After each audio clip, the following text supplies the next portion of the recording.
Continuons notre étude des langages des classes P et des classes NP. Dans cette vidéo, je vais introduire une nouvelle classe de complexité qui s'appelle la classe des langages NP complets.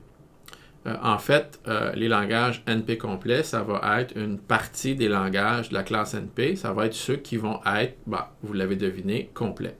Les langages complets pour la classe NP vont s'appeler les langages NP complets.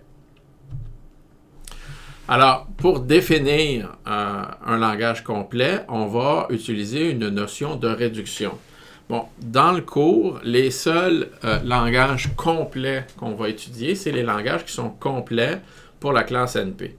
Mais en informatique théorique, de façon générale, on étudie l'idée d'avoir un langage qui est complet pour la plupart des classes de complexité. On peut leur ajouter un concept de complétude. Qu'est-ce que ça veut dire qu'un langage est complet pour une classe? En fait, c'est une façon d'encapsuler, c'est une façon d'exprimer le fait que dans cette classe en particulier, ce sont les langages les plus difficiles. Donc, les langages qui vont être complets pour une classe, ce sont des langages qui sont les plus difficiles que la classe. Ce sont des langages qui sont au moins aussi difficiles que tous les autres membres de la classe. OK? Avec une certaine notion de difficulté. Et en fait, pour vraiment formaliser ça, parce que les langages NP complets vont avoir une définition formelle et très précise et très claire, on va devoir utiliser la notion de réduction.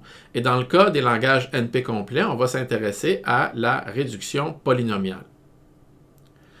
Donc, qu'est-ce que c'est la réduction polynomiale? En fait, on va dire qu'un langage L1 se réduit polynomialement à un langage L2, et on va le noter comme ça. L1 est plus petit polynomialement que L2. Si on a une fonction qui se calcule, une fonction qui va prendre en fait les éléments de L1 et qui va les emmener dans L2, tel que si x est élément de L1, si et seulement si f de x est élément de L2. Et donc, on a une bijection. X est élément de L1 si et seulement si f de x est élément de L2. OK? Et donc, finalement, L1 se réduit à L2. Pourquoi? Parce que si vous avez une solution pour L2, vous avez aussi une solution pour L1 à travers la réduction. OK? Comment peut-on décider si x appartient à L1? Calculons f de x et regardons si f de x appartient à L2. Si f de x appartient à L2, c'est que x appartenait à L1. Si f de x n'appartient pas à L2, c'est que x n'appartenait pas à L1. Et l'idée, c'est que la réduction, on va insister ici sur un point essentiel, la réduction doit être polynomiale. On veut avoir une réduction efficace. OK? Et donc, L1 se réduit polynomialement à L2 s'il existe une fonction qui se calcule en temps polynomial qui permet de passer de L1 à L2. Et là, tout de suite, en voyant un premier théorème, ici, on va comprendre quelle est l'utilité de la réduction polynomiale. Si L1 se réduit à L2 et que L2 est facile, donc L2 est dans P, eh bien, évidemment, on sait que L1 aussi doit être facile. Parce que comme L1 se réduit efficacement à L2 et que L2 se résout efficacement, alors L1 se résout efficacement. Et si on veut faire une preuve formelle, ce qu'il faut faire, c'est montrer que si on a notre hypothèse qui se vérifie, c'est-à-dire que premièrement, L1 se réduit à L2 et que deuxièmement, L2 est dans P, donc on a deux programmes, un programme qui fait la réduction et un programme qui décide L2, alors on peut construire un programme qui va décider L1. Et ce que le programme va faire, tout simplement, c'est appliquer la réduction et ensuite tester si le produit de la réduction, donc le programme va faire la réduction, faire le calcul, va partir du mot original et va construire le nouveau mot en appliquant la fonction f. Et ensuite, le programme va vérifier est-ce que le résultat obtenu appartient au deuxième langage. Et la combinaison de ces deux programmes efficaces-là, ça nous fait un programme qui, finalement, à la fin, est lui aussi efficace. Un autre point qui est peut-être un peu moins évident, mais qui est tout aussi vrai, c'est que si L1 se réduit à L2 et que L2, en fait, est dans NP, donc L2, ce que vous avez, c'est un vérificateur pour L2, ben vous avez aussi un vérificateur pour L1. Et comment le vérificateur pour L1 fonctionne? Bien, en fait, le vérificateur pour L1, ce qu'il va recevoir, c'est, il prend en entrée un mot. Le vérificateur veut vérifier, est-ce que ce mot-là appartient à L1? Mais en fait, on va lui donner un indice pour le langage L2. Pourquoi? Parce qu'on va calculer la réduction, donc on va calculer W', et on va donner C au vérificateur qui vérifie si W' appartient au langage. Bon, pourquoi ça fonctionne? On peut l'illustrer ici. Si W appartient à mon langage original, c'est ça que je veux tester, alors f de W appartient au deuxième langage. Ça, c'est par définition de la réduction. Quand on applique la réduction, W appartenait à L1, donc f de W appartient à L2. Mais comme f de W appartient à L2, c'est qu'il existe une façon de faire accepter le vérificateur. Et évidemment, ce C-là va le faire accepter. Et mon vérificateur que j'ai créé pour V1, tout ce qu'il fait, c'est qu'il utilise le vérificateur pour C2. Et donc, ça va accepter. Si par contre, le mot n'appartient pas au langage original, alors, quand j'applique la fonction de réduction, ça n'appartiendra toujours pas au deuxième langage. Si W n'appartient pas à L1, f de W n'appartient pas à L2. Alors, peu importe le certificat que je donne au deuxième vérificateur, il va rejeter. Et donc, le vérificateur V1 que j'ai construit, qui fait la réduction, lui non plus, n'acceptera pas. Je vous invite à relire cet argument-là à tête reposée et essayer de voir un peu comment ça fonctionne. Ce n'est pas excessivement difficile. Donc, finalement, on arrive. Qu'est-ce que c'est un langage qui est complet? Qu'est-ce que c'est un langage qui est NP complet?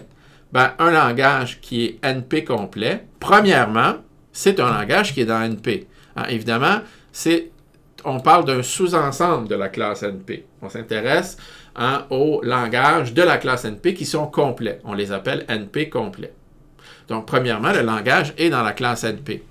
Mais il y a une deuxième caractéristique qui paraît assez surprenante. Pourquoi elle paraît surprenante? C'est que cette caractéristique-là, vous allez avoir l'impression qu'on ne peut pas l'atteindre. C'est inaccessible. Okay?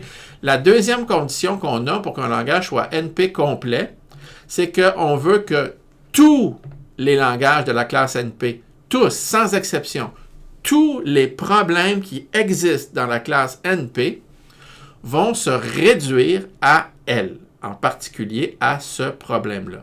Donc, un problème L est NP complet. On s'intéresse à un langage en particulier.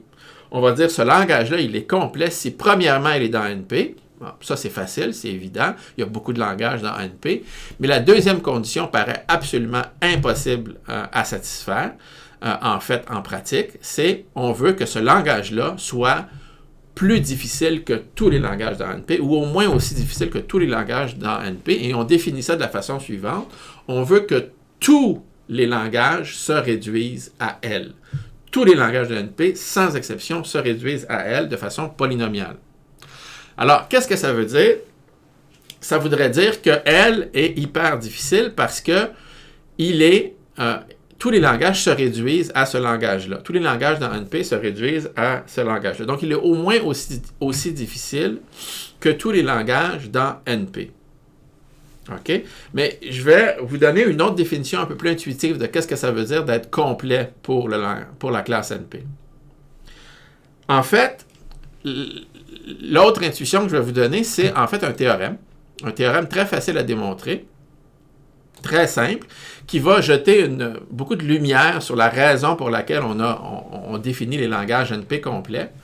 Donc, le théorème dit, si vous avez un langage, peu importe qu'est-ce que c'est, mais vous avez un langage, L, qui est NP complet, et si vous arrivez, pour ce langage-là, à trouver une solution efficace, bon, premièrement, il est dans la classe NP, et il est NP complet.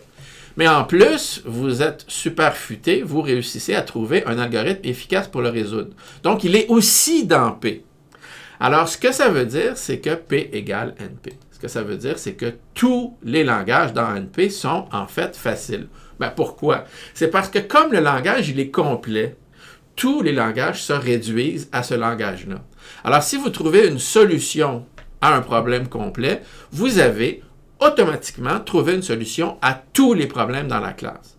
Et donc, si les problèmes dans la classe NP, on les appelle des casse-têtes. Hein? Pourquoi ce sont des casse-têtes? Ben, c'est parce qu'un casse-tête, c'est difficile à résoudre, mais si vous me donnez la solution, c'est facile de la vérifier. Donc, la classe NP contient un paquet de casse-têtes, une tonne de casse-têtes, okay? Dont beaucoup sont extrêmement importants et intéressants en pratique. Et tous ces casse-têtes-là, en fait, on ne connaît pas de solution pour le moment. Mais ce serait quoi un super casse-tête? Ben, un super casse-tête, ce serait un problème qui est NP complet. En étant NP complet, il a la caractéristique absolument extraordinaire que tous les problèmes se réduisent à celui-là. Et donc, si vous connaissez un problème NP complet, OK, et que vous arrivez à résoudre efficacement ce problème en particulier, alors vous aurez réussi à résoudre tous les problèmes de la classe NP. Et encore une fois, je vais insister un peu là-dessus à la fin de la session, mais il y a énormément de casse-têtes qui sont hyper intéressants, hyper importants, qu'on aimerait résoudre et qu'on n'arrive pas à résoudre. Comment on démontre ça? Ben, c'est très facile. On a comme hypothèse que le langage est NP complet et qu'il est dans NP, et qu'il est dans P. Et donc, on sait que P, trivialement, est inclus dans NP, soit A qui est dans NP. Comme le langage L est NP complet, alors est NP difficile, on a que A se réduit à L, et A est élément de P. Pourquoi A est élément de P? Parce que L est élément de P. Okay? Donc, A se réduit à L, mais L est élément de P, donc A est élément de P. Donc, pour tous les langages A dans NP, on a que A se réduit efficacement, donc on a que NP est inclus dans P. Et donc, si P est inclus dans NP et NP est inclus dans P, c'est parce que les deux classes sont identiques. Et donc, la grande question qu'on se pose, est-ce que les casse-têtes possèdent des solutions? Hein? Clairement, c'est la question, est-ce que P égale NP? Bien, en fait, si on arrive à trouver un super casse-tête, si on arrive à trouver un problème NP complet, bien, on pourrait se concentrer sur ce problème-là et se dire, bon, ben, est-ce que oui ou non, on peut le résoudre? Si on arrive à le résoudre, parfait. On a une solution à tous les problèmes dans la classe NP. Mais si on n'arrive pas à le résoudre, peut-être qu'on va réussir à démontrer que c'est impossible. Et en démontrant que c'est impossible de le résoudre, on aura au moins un exemple de problème qu'on ne peut pas résoudre efficacement dans la classe NP. Et donc, on aura démontré que P est différent de NP.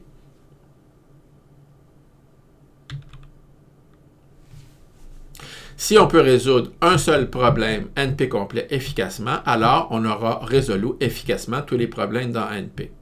La réponse à la question « Est-ce que P égale NP ?» On ne connaît pas la réponse. Il s'agit d'un problème central, excessivement important en théorie de la complexité, et la question reste ouverte.